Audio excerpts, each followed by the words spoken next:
옆 사람하고 인사 나누십시다. 사랑합니다. 축복합니다. 예, 좀 덥지요? 예, 여러분들 더위가 느껴지면 저는 훨씬 더 덥답니다. 예, 좀 더운 것 같은데요. 예. 우리가 수학에서 기호를 사용합니다. 덧셈이라고 하는 것과 뺄셈, 더하기와 빼기 기호를 사용합니다. 더하기 부호가 있을 때에는 그 이후에 숫자가 크게 나올수록 좋습니다. 그죠? 그런 보탬이 되어집니다. 그런데 빼기 부호가 있을 때는 그 다음에 숫자가 적을수록 좋습니다. 우리 인생에도 덧셈과 뺄셈의 지혜가 필요한 것 같아요. 어떤 사람들은 더하기를 잘 만드는 사람들이 있습니다. 근데 어떤 사람들은 빼기를 잘 만들어가는 사람들이 있습니다. 예를 들자면은 부지런함, 이거는 내 인생의 더하기가 되어질 겁니다. 그런데 게으른 것, 이거는 우리 인생의 빼기가 되어질 수 있겠죠. 다른 사람들을 이해해주고 또 다른 사람들을 배려해주고 이타적인 삶의 태도를 살아가는 것, 그것은 아마 인생의 덧셈이 되어질 겁니다. 그런데 자기밖에 모르고 다른 사람을 전혀 배려할 줄 모르고 이해하려고 하지 않고 이렇게 살아가는 사람들, 그 사람에게는 마이너스가 되어질 겁니다. 우리는 늘 점검해 보아야 됩니다. 내 인생에 보탬이 되어지는가, 내 인생에 손해가 되어지는가. 그래서 덧셈에 능숙한 사람이 되고 뺄셈에는 미숙한 사람이 되어지기를 바랍니다. 자, 그러기 위해서 우리의 인생에 뺄셈을 만들어 가지 않고 덧셈을 만들어 가기 위해서 해야 되는 작업이 있는데 마음 다이어트입니다. 마음 다이어트. 예. 우리가 다른 사람들보다 좀 나은 것이 있다, 나에게 장점이 있다, 더 아름답다, 내가 더 많이 배웠다, 더 많은 것을 소유했다, 무엇인가 내가 다른 사람들보다 나은 것이 있다고 생각하게 되어질 때요, 우리의 마음에 찾아오는 게 있어요. 한번 보면요, 야고보서 5장 5절 말씀에 너희가 땅에서 사치하고 방종하여 살육의 날에 너희 마음을 살찌게 하였도다. 마음을 살찌게 했다, 이렇게 말씀합니다. 무엇 때문에? 부자였어.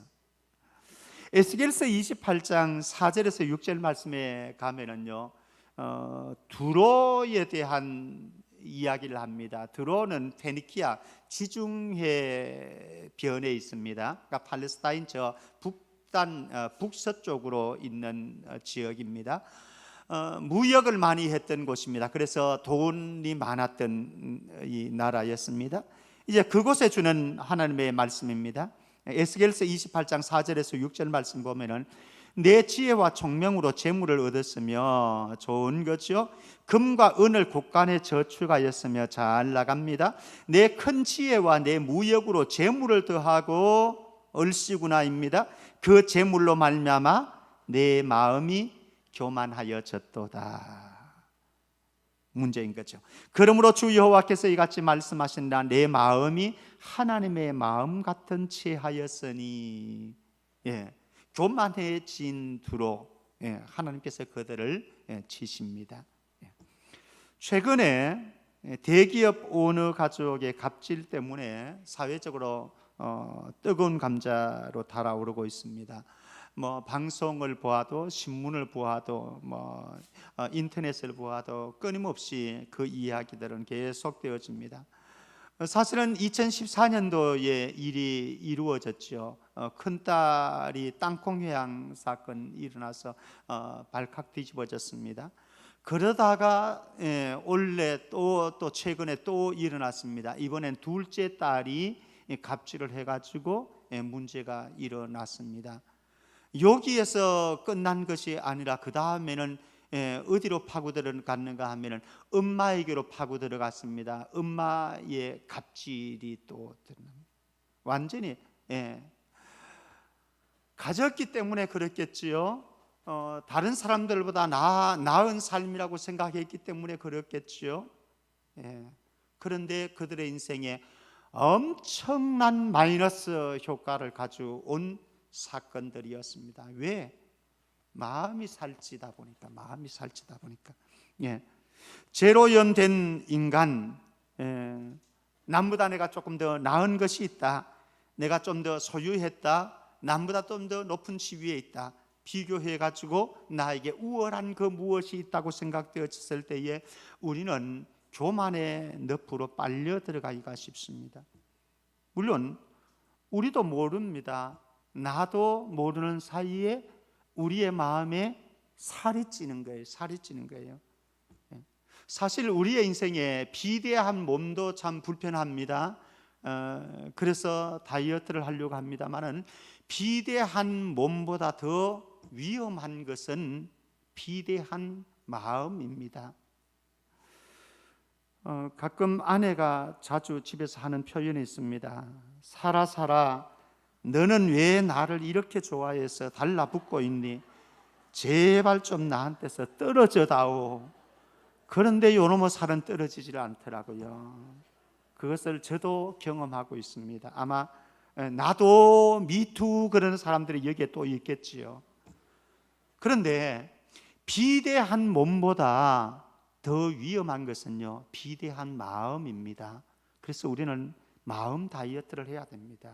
사랑하는 성도 여러분, 저도 여러분들도 끊임없이 마음 다이어트 잘해서 우리의 마음이 비대해지지 살찌지 않게 할 수 있기를 바랍니다. 왜 그렇게 해야 되는지는 제가 이후 계속해서 말씀을 드려 나가지요. 우리는 마음 다이어트를 하기 위해서 꼭 필요한 게 있어요. 무엇인가 하면 내가 하나님의 말씀에 딱 달라붙어 있는 거예요.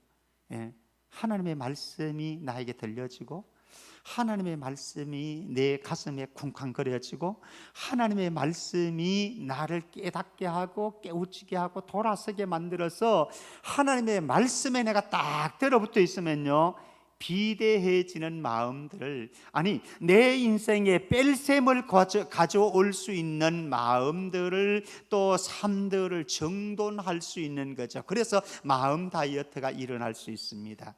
살찔 수가 없습니다. 왜? 하나님의 말씀이 나에게 경고를 주시고 하나님의 말씀이 나에게 사인을 주시니까, 그 말씀에 내가 순종할 줄 아는 사람이니까 내 마음이 비대해질 수가 없습니다.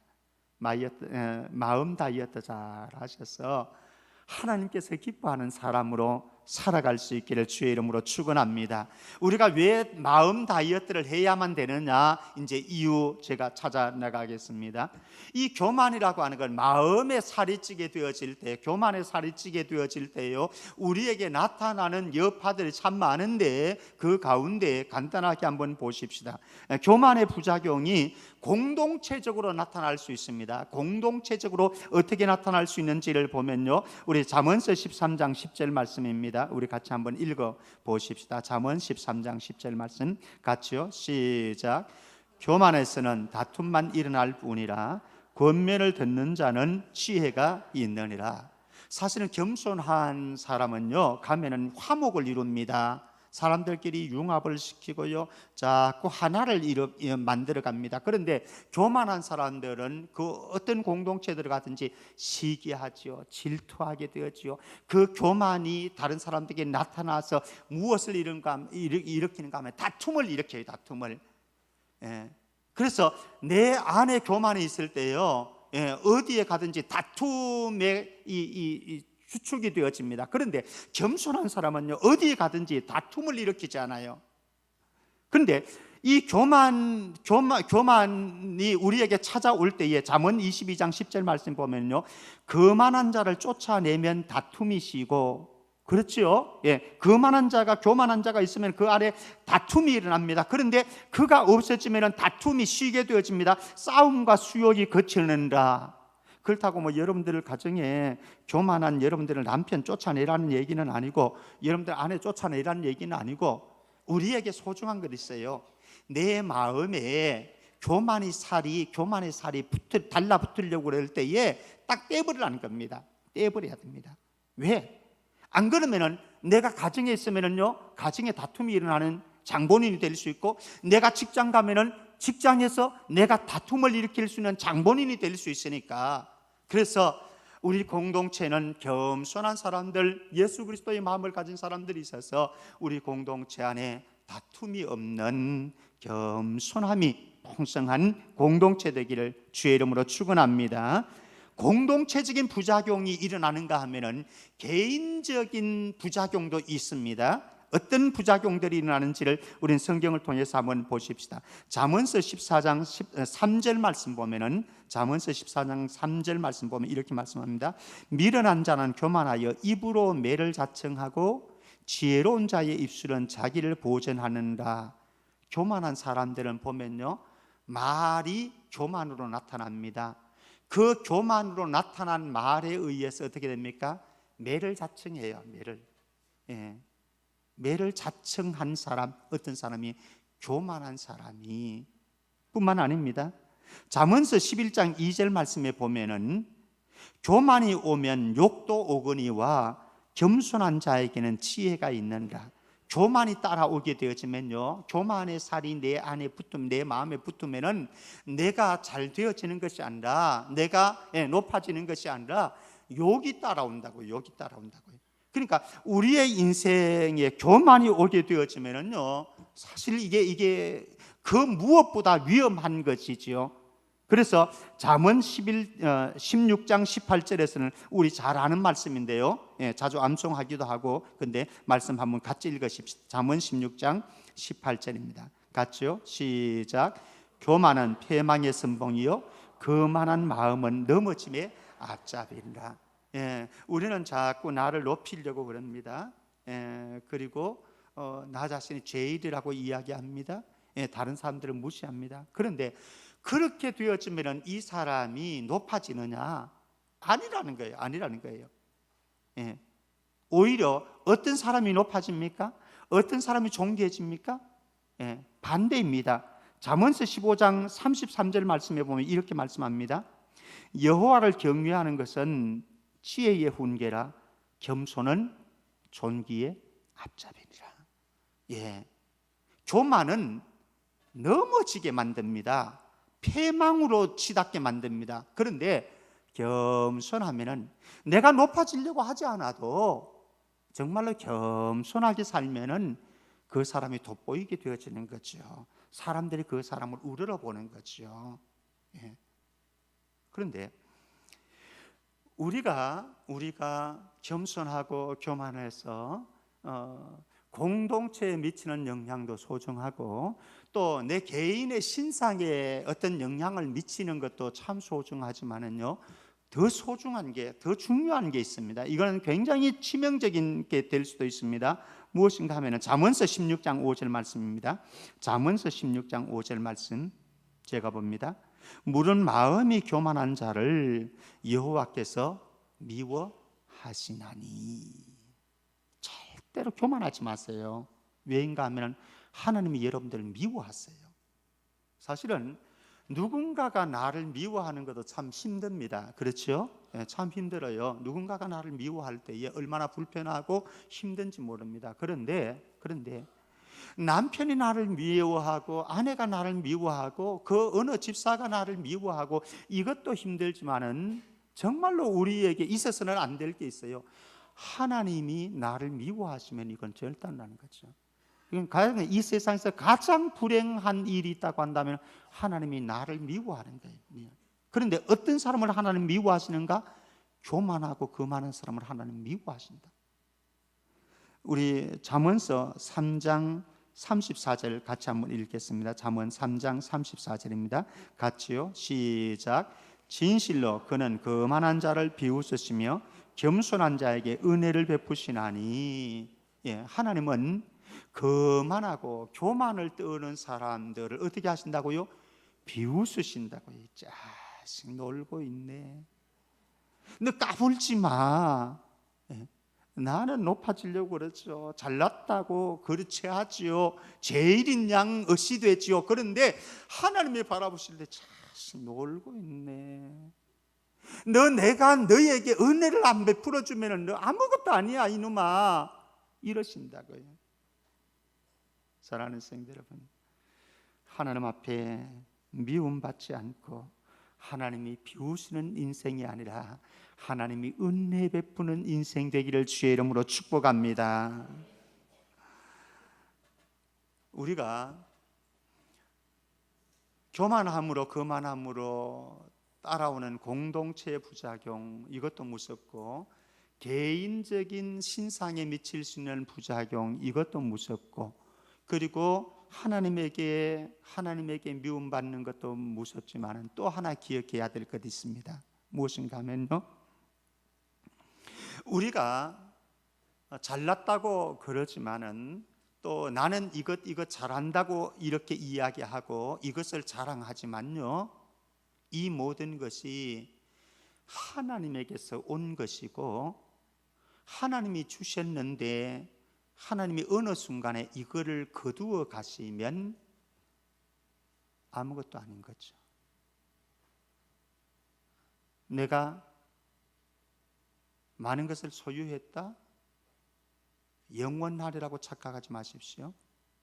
내가 권력을, 힘을 가지고 있다? 영원한 것 아닙니다.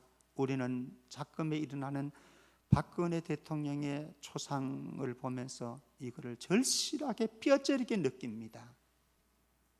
세상에 우리가 자랑하고 우리가 교만의 근거로 삼고 그만의 근거로 삼고 있는 그 무엇이 있을지라도 이것이 결코 영원하지 아니하고 한순간이고 한때이고 잠시일 수 있다라고 하는 사실.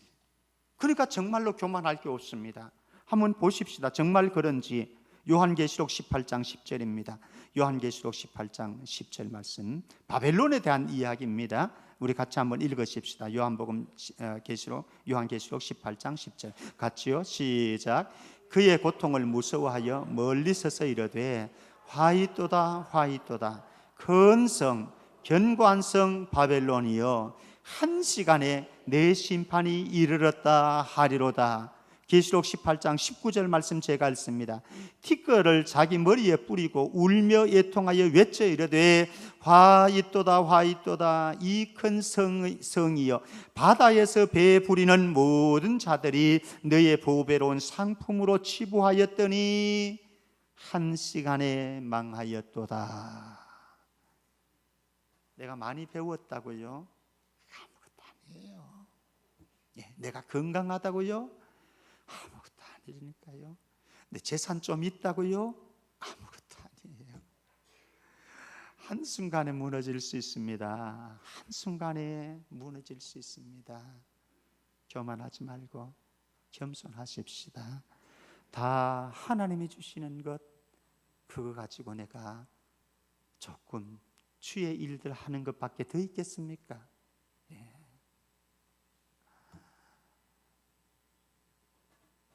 참 어렵습니다. 우리는 잘 알고 있습니다.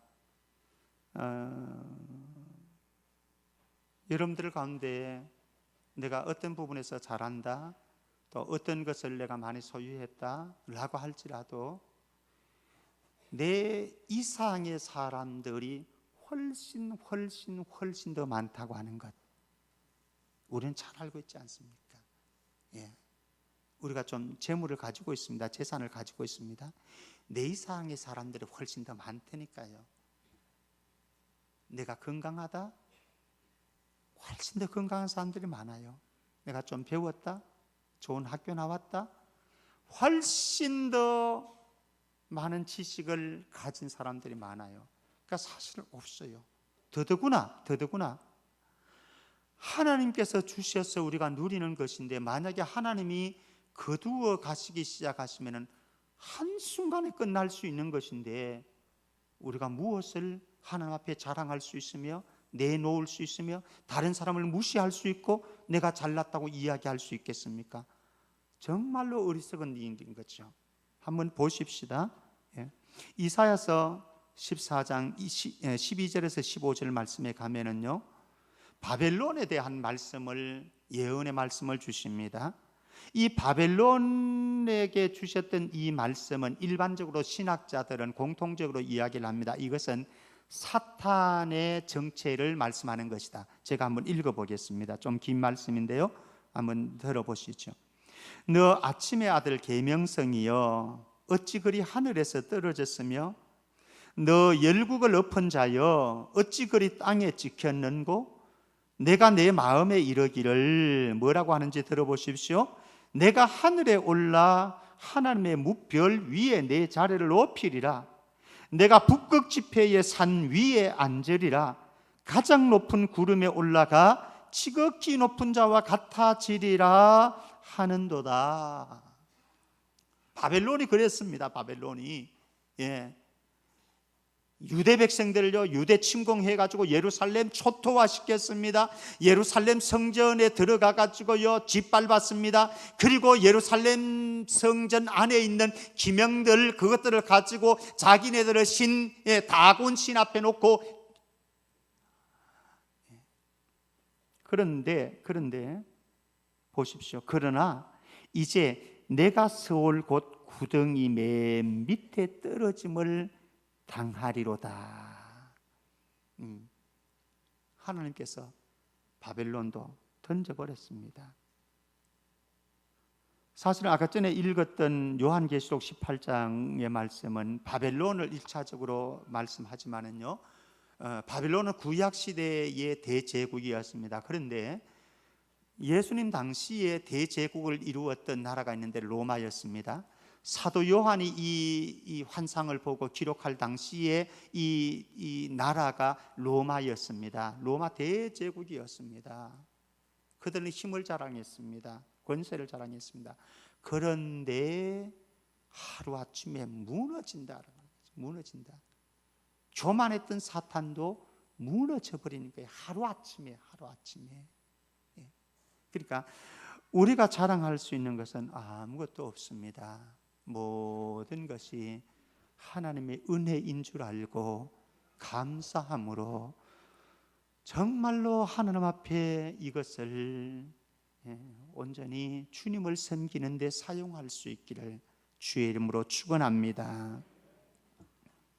우리에게 소중한 것이 있습니다. 무엇인가 하면은 우리의 삶을 주님의 통치 안에서 살아가자라고 하는 겁니다. 주님의 통치입니다. 주님의 통치. 내가 아닙니다. 내가. 근데 사람들의 모습을 보면요, 이렇게 좀 사람들이 다른 양상을 띱니다. 첫 번째 양상은요, 시편 18편 27절 말씀 보십시다. 시편 18편 27절 같이 읽겠습니다. 같이요. 시작. 주께서 곤고한 백성은 구원하시고 교만한 눈은 낮추시리라. 어떤 사람들은 보면요, 자기 자신이 잘났다고 하고, 그리고 잘 올라가려고 하고, 길을 쓰고 자기 자신을 높이려고 그럽니다. 자기 자신을 높이려고 하는데 높여도 낮아지는 삶이 있더라라고 하는 거죠. 주님이 낮추어버린 삶이 있어요. 이게 어리석은 인생인 거죠. 근데 이런 인생도 있습니다. 두 번째는 야고보서, 오늘 읽었던 말씀 야고보서 4장 10절 말씀에 보면은요, 주 앞에서 낮추라. 그리하면 주께서 너희를 높이시리라. 자기는 어디 가든지 말석에 앉고 다른 사람을 귀하게 나보다 낫게 여기면서 자기 자신을 드러내지 않고 그렇게 겸손하게 자기 자신을 낮춥니다. 그런데 나는 낮추는데 어떻게 하는 거예요? 주님이 높여주는 거야. 이게 지혜로운 인생인 거죠. 대조적인 인생 아닙니까? 어떤 사람은 자기 자신을 높이려고 애를 발버둥을 칩니다. 근데 주님이 끌어내리시는 거예요. 어떤 사람은 낮은 자리에서 정말로 주님의 마음을 가지고 섬기려고 하는데 바보처럼 사는데 주님이 이 사람을 높여가는 거예요. 바로 저와 여러분들이 후자가 되어지기를 주의 이름으로 축원합니다. 이렇게 살 수 있는 후자의 인생, 자기 자신은 겸손하고 자기 자신은 낮추고, 그런데 이렇게 살 수 있는 것은 내 자신이 하나님의 통치 안에 있을 때 가능합니다. 내가 낮추어도 하나님 높일 수가 있고 감사한 거죠. 감사한 거죠. 이것도 감사하고, 내가 낮추었는데 서로 하나님께서 낮은 자리에 그대로 주어도 감사한 거예요. 꼭 우리가 높여져야만 하나님의 영광 나타나는 것이고, 또 하나님께서 나를 사랑하시는 증거입니까? 많은 사람들이 그렇게 생각합니다. 그렇게 기도합니다. 그런 신학 패러다임을 가지고 있습니다. 그런데 그것은 내가 만든 프레임입니다. 내가 만든 신학입니다. 만약에 하나님께서 나를 높은 데 안 올리고 낮은 데 두어도 나는 감사한 거예요. 왜 그렇습니까? 하나님이 그런 나를 통해서 하실 일이 있기 때문에 그래요. 하나님의 통치는, 하나님의 다스림은 내가 원하는 그대로 들어주어야 하나님이 나를 통치하시고 다스리신다 착각입니다. 안 그래도 하나님의 통치는 여전합니다. 내가 아파도 하나님의 통치는 여전하고, 내가 가난할지라도, 내가 병들었을지라도, 우리의 가정에 자녀들이 성진을 못했고 우리의 자녀들이 회사에 취업이 안 되어도, 그래도 그 하나님의 통치가, 하나님의 다스림이 있다고 하는 것, 이게 믿음 아닙니까? 근데 우리는 자꾸 하나님의 프레임을 내 프레임으로 만들려고 그래요. 그래서 높아져야만 되는 것처럼, 잘 돼야만 되는 것처럼. 아닙니다. 정직하게 하나님의 통치 앞에 서십시다. 정직하게 하나님의 다스리심을 받아들이십시다. 하나님께서 나에게 주시는 모든 것은 아멘입니다. 자, 이런 하나님의 통치 안에 있을 때에 우리 안에 선택되어지는 것이 있습니다. 한번 보십시다. 베드로전서 5장 5절 말씀입니다. 베드로전서 5장 5절 말씀 같이 읽습니다. 시작. 젊은 자들아, 이와 같이 장로들에게 순종하고 다 서로 겸손으로 허리를 동이라. 하나님은 교만한 자를 대적하시되 겸손한 자들에게는 은혜를. 하나님을 대적하는 게 있습니다. 근데 하나님이 은혜를 주시는 게 있습니다. 야고보서 4장 6절입니다. 야고보서 4장 6절 같이 읽습니다. 같이 시작. 그러나 더욱 큰 은혜를 주시나니 그러므로 일렀으되 하나님이 교만한 자를 물리치시고 겸손한 자에게 은혜를 주신다 하였느니라. 달라요. 공식이 달라요. 하나님께서 교만하고 높아지려고 하고 그런 사람들을 대적하시고 물리치세요. 그런데 하나님께서 겸손하고 낮은 자리에서 하나님의 은혜인 줄 알고 하나님의 사랑 갚으려고 애를 쓰고 하나님이 주시는, 하나님의 통치하시는 다스림 속에서 살아가려고 애를 쓰는 그 사람에게는 하나님께서 은혜를 주시는데 더 큰 은혜까지도 주시더라.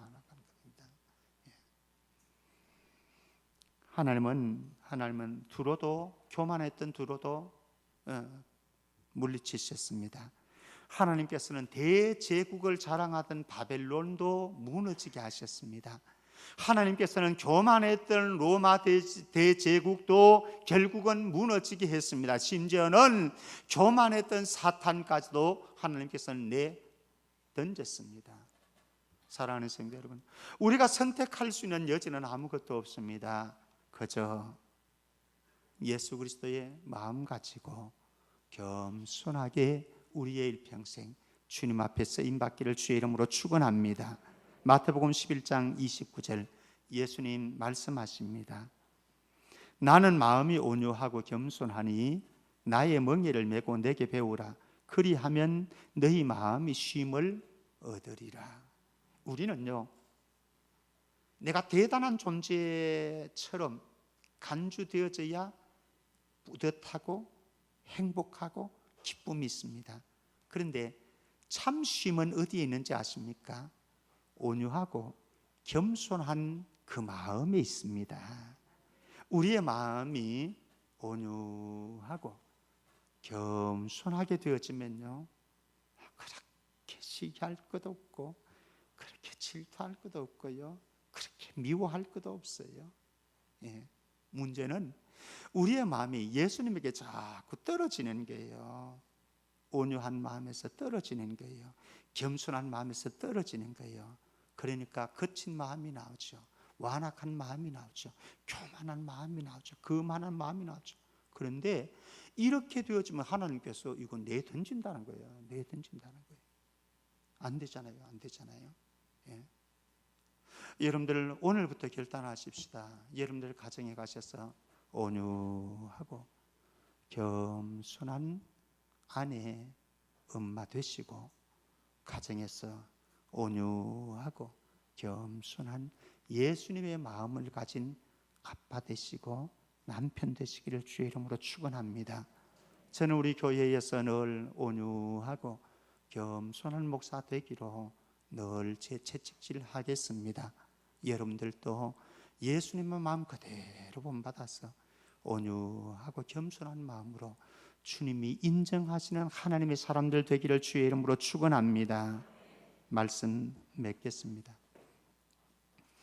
하나님의 피조물입니다. 저는 여러분들은 하나님의 피조물입니다. 자랑할 것도 아무것도 없습니다. 교만할 것도 아무것도 없습니다. 저와 여러분들은 하나님의 은혜를 떠나서는 도저히 살 수 없는 존재들입니다. 그렇기 때문에 정말로 교만할 것도 없습니다. 겸손은 인생의 덧셈입니다. 그런데 교만은 인생의 뺄셈입니다. 여러분들의 인생에 더하게 하시겠습니까? 빼게 하시겠습니까? 이제 여러분들의 선택입니다. 우리 성경 말씀 한번 보십시다. 잠언서 22장 4절 말씀. 잠언서 22장 4절 같이 읽습니다. 시작. 겸손과 여호와를 경외하며 보상은 재물과 영광과 생명이니라. 다 참 좋은 거예요. 재물 좋지요, 영광 좋지요, 생명 좋지요. 다 좋은 이것을 하나님께서 상으로 주시는 이가 있는데 어떠느냐? 겸손한 사람, 여호와를 경외하는 바로 저 여러분들 되실 줄을 믿습니다. 우리 시편 75편 7절 말씀입니다. 시편 75편 7절 말씀 같이 읽습니다. 시작. 오직 재판장이신 하나님이 이를 낮추시고 저를 높이시는다. 아멘. 하나님이 여러분들의 인생의 재판장 되심을 믿습니까? 여러분들 재판장. 예. 우리가 안 높아지려고 그래도 괜찮아요. 하나님 재판장 되신다니까요. 여러분들이 낮은 데 있어도 괜찮아요. 주변 사람들이 저 사람 바보 같냐? 그래도 괜찮아요. 예수님 때문에, 복음 때문에 좀 바보 같으면 어떻습니까? 바보 같은 소리 들으면 어떻습니까? 이게 예수님의 삶이었는데요. 거룩한 바보로 예수님 사셨는데, 바울 거룩한 바보로 살았는데, 겸손했어. 예수님 마음 가졌어. 제자의 마음 가졌어. 정말 이 땅 살아가면서 내가 높아지려고 애쓰는 인생이 아니라 주님이 높이는 인생 되기를 주의 이름으로 축원합니다. 하나님 아버지 은혜 감사합니다. 우리가 잘못 살았던 삶들을 고백합니다. 인정합니다. 하나님께서 용서하시고 이제부터 우리의 삶을 여기서 되돌이켜서 교만하지 아니하고 거만하지 아니하고 겸손하게 하나님의 은혜만 간구하고 하나님의 피조물로서 창조자를 의존하는 겸손한 자가 되기를 원하는 우리 온 성도들 위해 존귀케 되어지는 은혜가 있게 하여 주옵소서. 거룩하신 예수 그리스도 이름으로 기도합나이다. 아멘.